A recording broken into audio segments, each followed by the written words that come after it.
Bersama Yesus Tuhan, lakukan tugasmu. Jadikanlah firman-Nya pegangan hidupmu. Tuhanlah besertamu siang atau malam dalam pekerjaanmu. Berkat-Nya melimpah. Mula Yesus dongati dan terbain homago nang bisuk si polisi. Yesus tugumogo asal dihapusiho. Yesus si Tuhanmu ikon say maporusto nang diarsakanmu. Salam, jumpa kembali dengan renungan harian dari Gereja HKBP Maranatha Rawalumbu. Sebelum kita mendengarkan firman Tuhan, mari terlebih dahulu kita bersatu dalam doa. Terima kasih Tuhan untuk hari yang baru ini. Kami bersyukur dan memuji nama-Mu yang telah mengantarkan kami tiba di hari yang baru setelah melewati malam yang gelap. Sebelum kami melakukan berbagai kegiatan kami satu hari ini, Tuhanlah kiranya memberkati kami melalui firman-Mu. Berkati firman yang disampaikan oleh hamba-Mu, supaya itu menguatkan kami dalam menjalani kehidupan kami satu hari ini. Dalam nama Yesus Kristus kami berdoa dan mengucap syukur. Amin. Firman Tuhan yang ditetapkan untuk kita pada tanggal 8 September 2020 terambil dari Injil Matius pasal 5 ayat 44. Firman Tuhan tertulis di Matius 5 ayat 44 berkata seperti ini. Tetapi aku berkata kepadamu, kasihilah musuhmu dan berdoalah bagi mereka yang menganiaya kamu. Itulah firman Tuhan pagi hari ini. Mengasihi musuh dan berdoa kepada yang menyakiti kita. Pasti sulit sekali. Saya yakin kita pasti bertanya, apa mungkin kita bisa melakukan perbuatan seperti itu? Apa mungkin kita bisa mengampuni orang yang membenci kita atau orang yang memusuhi kita? Bahkan kita pasti sulit untuk melakukan hal yang baik kepada orang-orang yang memusuhi kita. Kalaupun kita berdoa untuk mereka, pasti doa kita akan mengatakan supaya Tuhan menghukum dia. Atau kita menginginkan supaya dia sakit, hidupnya kacau balau, demi membalaskan sakit hati kita atau rasa dendam kita kepada orang-orang yang memusuhi kita. Begitulah reaksi yang sering muncul di dalam kehidupan kita ketika kita berhadapan dengan musuh. Pasti semua kita yang mendengarkan renungan hari ini setuju dengan hal itu. Sulit sekali untuk mengasihi dan berbuat baik kepada orang yang memusuhi kita. Bahkan kalau boleh, kita akan menyumpahi dia, mengatakan, rasain lu, itulah upahmu kalau membenci saya atau menyakiti hati saya. Kita bergembira bila mendengar musuh kita mengalami kesusahan, penderitaan di dalam kehidupannya. Tapi menariknya hari ini firman Tuhan justru mengatakan sebaliknya. Yesus menjelaskan salah satu perintah baru dalam kehidupan kita, di mana dia tidak mengizinkan kita untuk membenci atau menjelek-jelekkan, bahkan memusuhi musuh-musuh kita. Satu perintah baru yang diajarkan oleh Yesus adalah salah satu perintah yang radikal, yang sangat bertentangan dengan kelaziman, kenormalan orang-orang umumnya di tengah-tengah dunia ini. Yaitu dikatakan oleh renungan kita hari ini, kasihilah musuhmu dan berdoalah bagi mereka yang menganiaya kamu. Perintah baru ini sebenarnya untuk menggantikan perintah yang lama. Apa itu perintah yang lama? Perintah yang lama boleh kita baca di ayat sebelumnya, di ayat 43, kasih kepada sesama tetapi membenci musuh.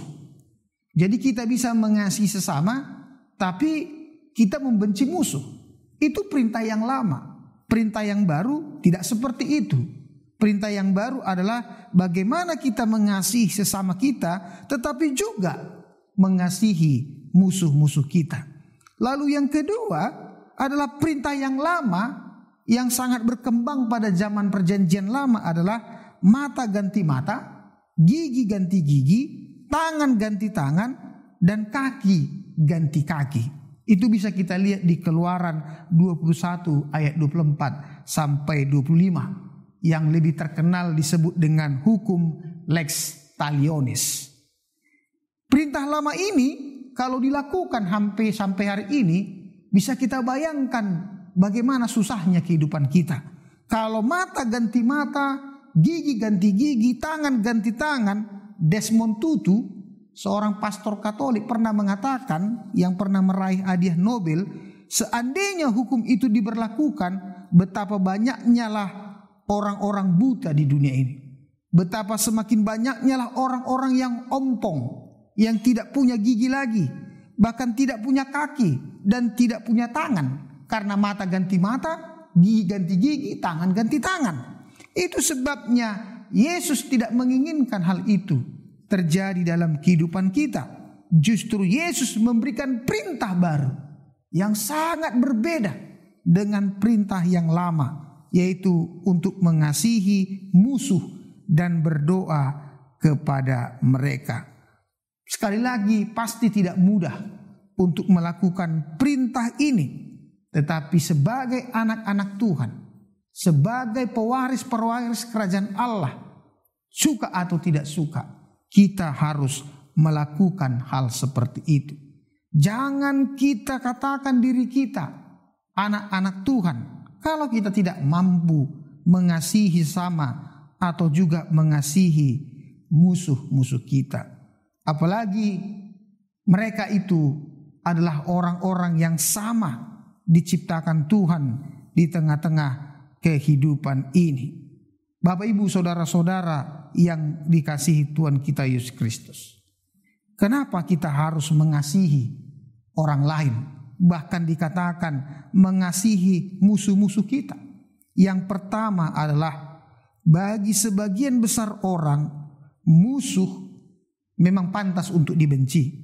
Tetapi bagi Tuhan, bagi anak-anak Tuhan, justru mengasihi musuh adalah tanda kita untuk menunjukkan anak-anak yang sudah dimenangkan oleh Tuhan. Mungkin kita kecewa mengasihi musuh kita karena pasti kita tidak pernah bisa mendapatkan balasan yang baik daripadanya. Tapi kita harus percaya Tuhan akan selalu membalaskan yang baik kepada kita. Yang kedua, anak-anak Tuhan harus tampil beda. Itulah ciri-ciri orang-orang percaya di zaman sekarang ini dan di zaman yang akan datang. Kita harus mampu membalaskan kebaikan dengan kejahatan. Itu yang dikatakan oleh Alfred Plummer, seorang penulis Kristen. Membalas kebaikan dengan kejahatan berarti membiarkan iblis mempengaruhi kita dengan kebencian, iri, dan dengki. Membalas kebaikan dengan kebaikan adalah sesuatu yang sangat manusiawi. Kalau kita membalaskan orang yang sudah berbuat baik kepada kita, itu hal yang sangat manusiawi. Tetapi membalaskan kejahatan dengan kebaikan, itulah sifat-sifat ilahi. Jadi kalau kita disebut anak-anak Tuhan, harus mampu melakukan yang tidak lazim, yang tidak normal di dalam kehidupan dunia ini. Yang ketiga, mengasihi musuh bertujuan sebenarnya supaya Tuhan juga berbelas kasihan kepada mereka. Kita akan membutuhkan belas kasihan dari Tuhan. Bagaimana mungkin Tuhan akan mendatangkan belas kasihan kepada kita kalau kita sendiri tidak mau berbelas kasihan kepada orang lain. Yang terakhir, yang keempat, kalau kita selalu membangun persahabatan, membangun saudara dengan orang lain, dunia ini akan semakin luas. Pikiran kita akan semakin terbuka. Kita akan tenang. Hidup kita damai sejahtera. Tetapi orang yang selalu membangun musuh di dalam kehidupannya, pikirannya tidak tenang. Hatinya tidak damai sejahtera. Bahkan dunianya semakin sempit. Karena di mana-mana dia akan berjumpa dengan musuhnya. Tetapi orang yang membangun saudara, membangun sahabat dengan orang lain, dunia ini tidak akan dia temukan musuh-musuh yang akan membuat perjalanan hidupnya semakin sempit. Oleh karena itu Bapak Ibu Saudara-saudara, selalu bangun persahabatan. Jangan membangun musuh dalam kehidupan. Orang yang engkau lakukan yang baik kepada orang lain, maka orang lain juga akan berbuat baik kepadamu. Itulah firman Tuhan untuk memotivasi kita menjalani kehidupan hari ini. Tuhan Yesus memberkati. Amin. Bapa di sorga, dalam nama Yesus Kristus, kami telah mendengarkan firman-Mu. Firman yang sangat sulit untuk dilakukan di tengah-tengah kehidupan manusia. Mengasihi sesama pun sudah begitu sulit. Apalagi mengasihi musuh dan mendoakannya. Tetapi sebagai anak-anak Tuhan, sebagai pengikut-pengikut Kristus, kami harus mengikuti apa yang dilakukan oleh Kristus di dalam kehidupan dunia ini. Dia tidak pernah membenci orang yang membenci dia. Dia tidak pernah memusuhi orang yang memusuhi dia. Justru dia selalu mengasihi orang-orang yang membencinya. Itulah yang akhirnya mendatangkan sukacita, damai sejahtera dari Tuhan di tengah-tengah pelayanannya. Begitulah bila kami juga mengasihi orang lain, bahkan mengasihi orang yang membenci kami, damai sejahtera Tuhan akan selalu hidup dan berada di sisi kehidupan kami. Tolong kami Tuhan untuk mampu melakukan itu. Dengan Roh Kudus-Mu, mampukan kami juga untuk mengenal diri kami yang sesungguhnya, bahwa kami ini adalah anak-anak kerajaan Allah. Dalam Kristus Yesus kami berdoa dan mengucap syukur.